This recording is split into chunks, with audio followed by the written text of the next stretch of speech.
Assalamualaikum warahmatullahi wabarakatuh. Halo semuanya, perkenalkan nama aku Atisya Alifni dari kelas 12-6. Di sini aku mau ngejelasin sedikit tentang bab 1, yaitu belajar dari teks berlatar sejarah.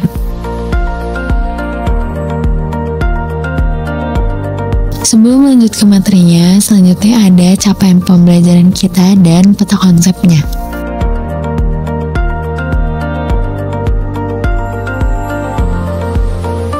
Kita masuk ke materi pertama, yaitu A. Belajar dari cerita sejarah.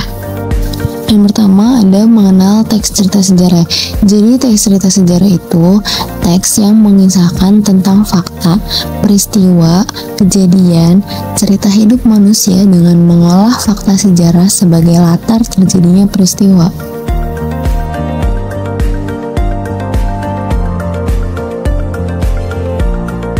Dan yang kedua ada ciri teks cerita sejarah.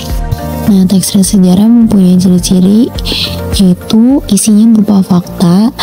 Teks disajikan secara kronologis atau urutan kejadian atau urutan peristiwa. Bentuk teksnya berupa cerita ulang atau recount. Struktur teksnya itu ada orientasi, urutan peristiwa, dan reorientasi. Dan yang terakhir ada menggunakan kata hubung atau konjungsi temporal.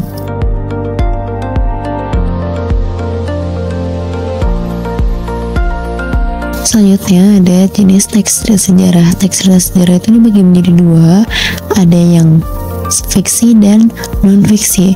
Jadi kalau fiksi itu secara tidak nyata dan imajinatif. Kalau non-fiksi sebaliknya, ceritanya itu benar-benar pernah terjadi atau nyata. Teks cerita sejarah fiksi dapat berupa novel, cerpen, naskah drama, dan legenda.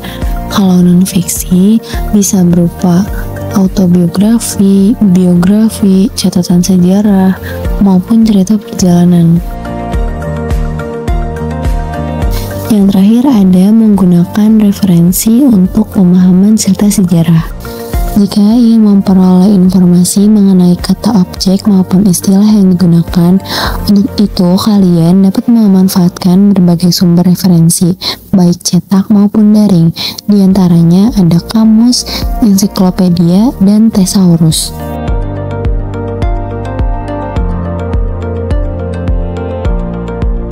Yang pertama kita akan bahas kamus. Kalau kamus itu berfungsi mendeskripsikan makna kata atau ungkapan dan menjelaskan konteks pemakaiannya.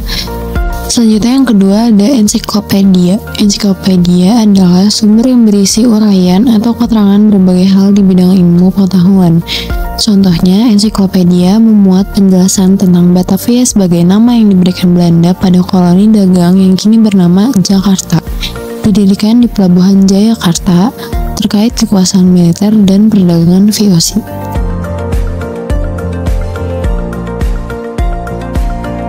Yang terakhir ada thesaurus. Thesaurus itu buku yang memuat daftar kata atau ungkapan beserta pertalian makna.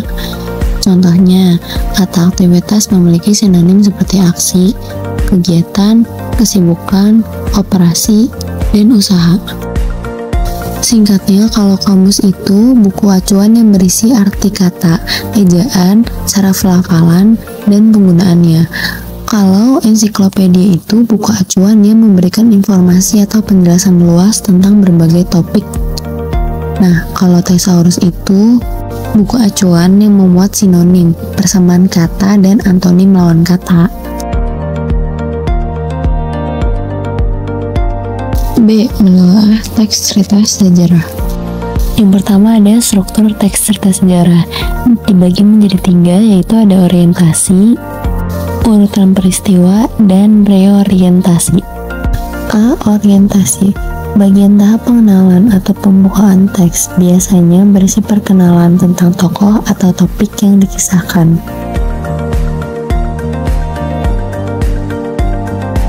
Selanjutnya ada yang B, urutan peristiwa.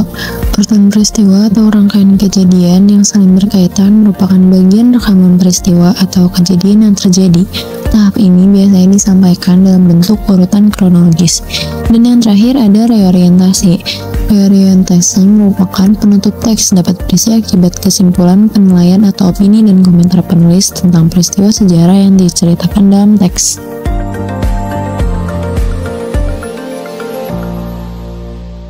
Lanjut, yang kedua ada kaidah kebahasaan pada teks cerita sejarah. Yang A ada pronomina atau kata ganti. Kata yang digunakan untuk menggantikan benda dan menamai seseorang atau sesuatu secara tidak langsung.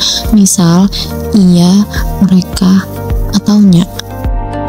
Yang B menggunakan verba material untuk menunjukkan aktivitas fisik atau perbuatannya nyata yang dilakukan oleh partisipan, misal membaca, menulis, dan merakit.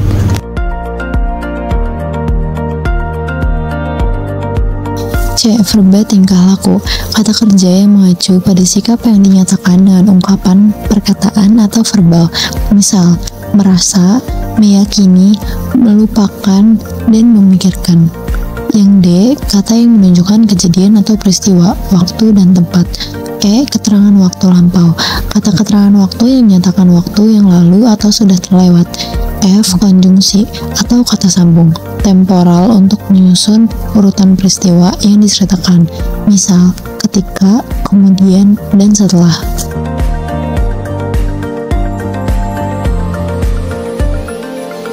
Yang ketiga ada kata umum dan kata khusus dalam teks cerita sejarah. A. Kata umum merupakan kata yang memiliki makna luas dan bersifat tidak spesifik. B. Kata khusus merupakan kata yang memiliki makna khusus dan bersifat spesifik.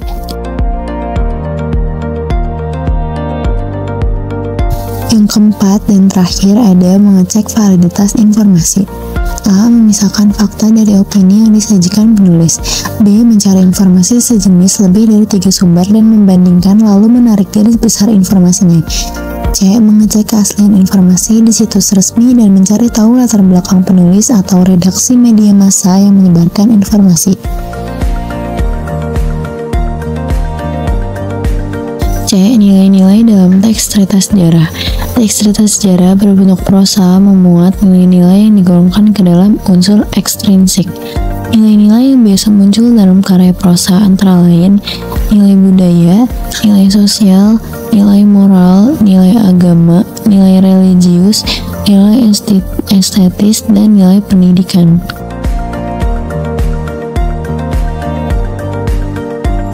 Novel sejarah didasarkan pada fakta sejarah dan kemudian disertakan kembali dari sudut pandang berbeda yang tidak tercermin dalam fakta sejarah tersebut.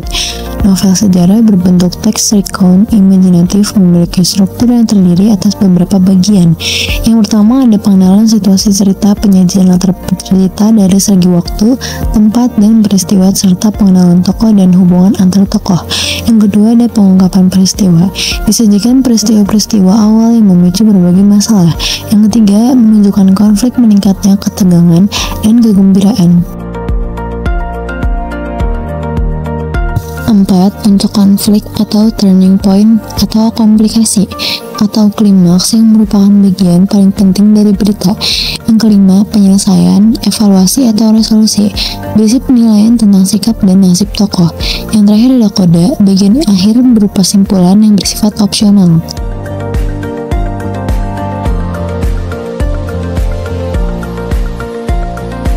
D. Menulis narasi dan deskripsi. Sinopsis cerpen dapat dituliskan dengan menggunakan narasi dan deskripsi. Narasi adalah jenis teks yang berisi cerita yang disampaikan melalui alur peristiwa yang disusun secara kronologis atau kausalitas atau sebab akibatnya.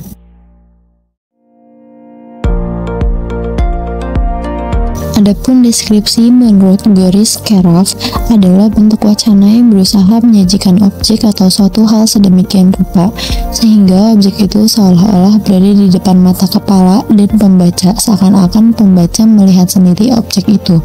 Tujuannya adalah menggambarkan bentuk objek pengamatan, sifatnya, rasanya, atau coraknya dengan mengandalkan panca indera dalam proses penguraiannya. Dan yang terakhir ada membuat infografis tokoh. Infografis merupakan media informasi yang disajikan dalam bentuk teks yang dipadukan dengan beberapa elemen visual. Infografis identik dengan penambahan data dalam bentuk angka yang dikemas dalam beberapa paduan warna desain yang menarik. Hal tersebut membuat informasi menjadi lebih interaktif, estetik, dan atraktif secara visual. Berikut adalah tahapan-tahapan pembuatan infografis.